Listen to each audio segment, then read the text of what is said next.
टूटा है मुल्तान के घमंड आर 35 साल बाद जीत गए है वेस्ट इंडीज। मतलब 35 साल आखिरी बार दौरा किया था वेस्ट इंडीज 1990 में और पाकिस्तानों के साथ एक मैचों का सीरीज खेला था और वेस्ट इंडीज ने एक मैच जीता था। सोचिए 35 साल पहले वेस्ट इंडीज ने एक मैच जीता जो और 35 सालों से हुआ नहीं, वो हुआ 2025 में। फिर एक बार वेस्ट इंडीज पाकिस्तान का दौरा करते हुए वहाँ पर एक सीरीज खेला जाती है। फिर एक बार एक मैच जीत के पाकिस्तान को 1-1 से सीरीज बराबर कर और ये जीत वेस्ट इंडीज के लिए ऐतिहासिक जीत है, क्योंकि 35 साल बाद उन्होंने फिर एक बार पाकिस्तान को हराया। पाकिस्तान को देख के हमें वही कहावत याद आ रही, हम कोई बार किसी को नीचे गिराने के लिए गड्ढा खोदती है, पीछे से पूरी तरह खींचती है, उसको नीचे गिराने की कोशिश करती है, परंतु कोई बार ऐसा होती है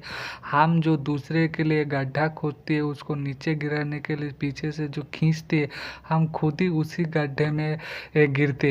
हाल फिलहाल में पाकिस्तान अपने घर में टेस्ट सीरीज खेलते हुए एक भी सीरीज जीता नहीं था। उसके बाद उन्होंने पाटा विकेट बना के देखा, पिच में घास रख के देखा, फिर भी उनको कोई कामयाबी नहीं मिला। फिर उन्होंने ये डिसाइड किया जो एशियन कंट्री में होता है, हर कोई अपने घर पे खेलते हुए स्पिन विकेट बना। फिर उन्होंने अपने घर में स्पिन विकेट बनाया और ये बोला हमारा टॉप क्लास स्पिनर है, साजिद खान है, नमन अली है, अकबल खान है, ये लोग खेलेगा स्पिन में, स्पिन के जाल में हम दूसरी टीम को फंसाएंगे और मैच जीतेंगे।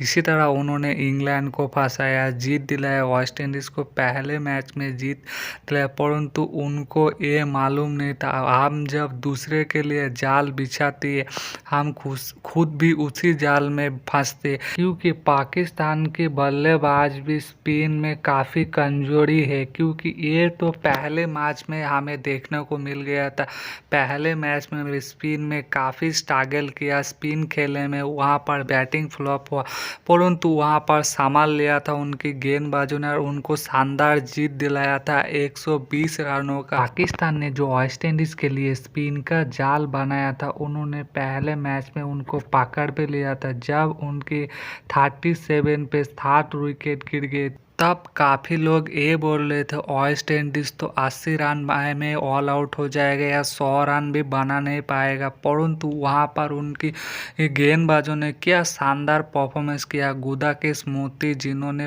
53 रन बनाया, कुमार रोम जिन्होंने 25 रन बनाया, जेमेल जिन्होंने 36 बना, उनकी जो बल्लेबाज गेंदबाजों ने जो परफॉर्मेंस किया, जो बल्लेबाजी किया, वो परफॉर्मेंस तो पाकिस्तान की जो टॉप ऑर्डर की बल्लेबाज है वो भी नहीं कर पाया। जिस तरह से वेस्ट इंडीज़ की गेंदबाजों ने परफॉर्मेंस किया, 37 पे 7 विकेट होने के बाद भी जिस तरह से उन्होंने बल्लेबाजी किया, उसके बाद दूसरे इनिंग्स में वेस्ट इंडीज 244 रन बनाती है, उनके कप्तान क्रेग मोट 53 रन बनाती है। दूसरे इनिंग्स में वेस्ट इंडीज़ के बल्लेबाज शानदार तरीके से बल्लेबाजी करते हैं और पाकिस्तान के सामने 250 रनों का लीड लेते हैं, परंतु जो बल्लेबाजी किया वेस्ट इंडीज के गेंदबाजों ने 37 पे 7 विकेट गिरने के बाद टेल एंडर में शानदार तरीके से बल्लेबाजी किया,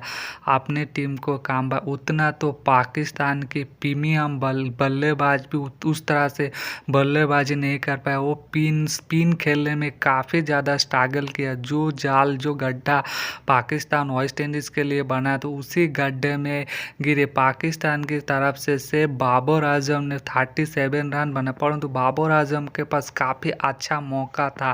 पहले इनिंग्स में बुरी तरह फ्लॉप होने के बाद दूसरे इनिंग्स में शानदार तरीके से शुरुआत होने के बाद जिस तरह से उनके गेंदबाजों ने इस मैच में उनको कामयाब करा, जब वेस्ट इंडीज़ को 244 पे ऑल आउट करने के बाद जब उनके सामने 250 रनों का टारगेट देती है, परंतु वो पूरी तरह निराश करते, फिर एक बार आउट होती है। बेशक को पाकिस्तान की तरफ से सबसे ज़्यादा आपको रन लगे 35 रन बने, परंतु वो रन नहीं हो पाकिस्तान के हार के वजह बने। जब बाबर आजम पाकिस्तान की तरफ से खेलते हैं, पाकिस्तान वो सीरीज हारती है। जब इंग्लैंड की तरफ से सीरीज खेला वहाँ पर उनको ड्रॉप किया था, वो सीरीज पाकिस्तान जीता था। इसके बाद जब बाबर आजम पाकिस्तान की तरफ से खेलती है तो पाकिस्तान वो सीरीज हारती है। साउथ अफ्रीका के साथ खेला, वहाँ पर भी हारा। वेस्ट इंडीज के साथ खेला, ये सीरीज भी ड्रॉ हुआ। बाबर आजम अभी पाकिस्तान की तरफ से बैड लक साबित हो रहा है। जब जब वो सीरीज खेलते हैं हारते, ये सीरीज जीतने के भरपूर मौका पाकिस्तान के पास था, परंतु उनकी बल्लेबाजों ने इस मौके को पूरी तरह गंवाया। जिस तरह से दूसरा इनिंग्स में उनके गेंदबाजों ने शानदार बल्लेबाजी किया, परंतु उनके बल्लेबाज स्पिन में जितना स्ट्रगल किया। जब बाबर आजम आउट होने के बाद 70 पे 4 विकेट गिरने के बाद सलमान आले आगार, मोहम्मद रिजवान के पास ये सीरीज जीतने के लिए भरपूर मौका था, क्यों ये तीसरे डे चल रहा था। अभी आपकी 2 डे आपके पास पूरी तरह पड़ा था।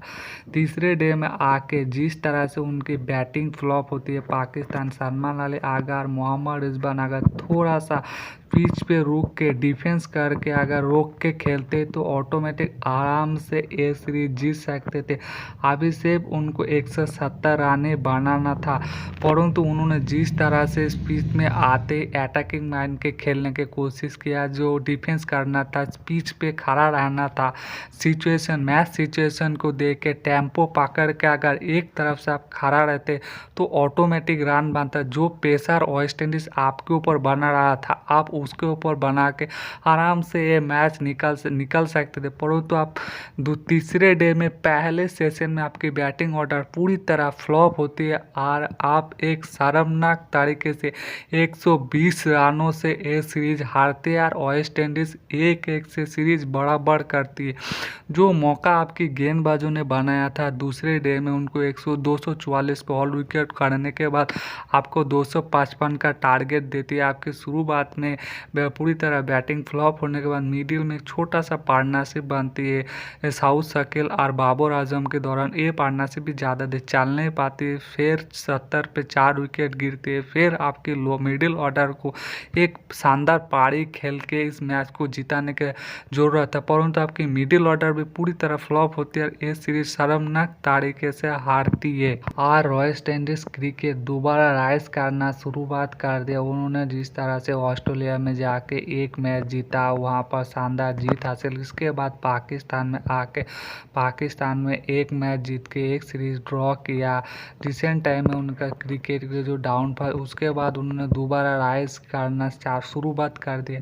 वहीं पर इस सीरीज शर्मनाक तरीके से हार मिलने के बाद उनके कप्तान शाद मासूम ने कुछ ये बोला, हमारा टीम ने काफ़ी फाइट किया, काफ़ी कोशिश किया, हम इसी तरह स्पीच में बना के खेलेंगे, इसी तरह कंडीशन हम ये चाहेंगे। हमारा क्रिकेट बोर्ड के जितने भी बड़े अधिकारी है वो लोग डोमेस्टिक पे भी सेम इसी तरह स्पीच बनाया, जो हमारा बल्लेबाज है उनको काफ़ी कॉम्पिटिटिव मिले और वो अच्छी तरह इसको प्रिपरेशन ले सके और इस तरह बैटिंग फ्लॉप ना हो और स्पिन को अच्छी तरह टैकल कर पाए और अच्छी तरह खेल पाए।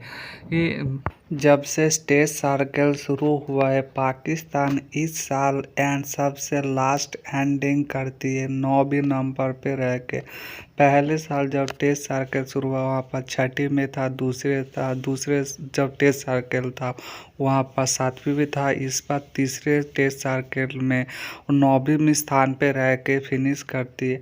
उनके पास काफ़ी अच्छा मौका था। जब बांग्लादेश आती है तो बांग्लादेशियों के सामने बुरी तरह वाइट बॉल्स होती है।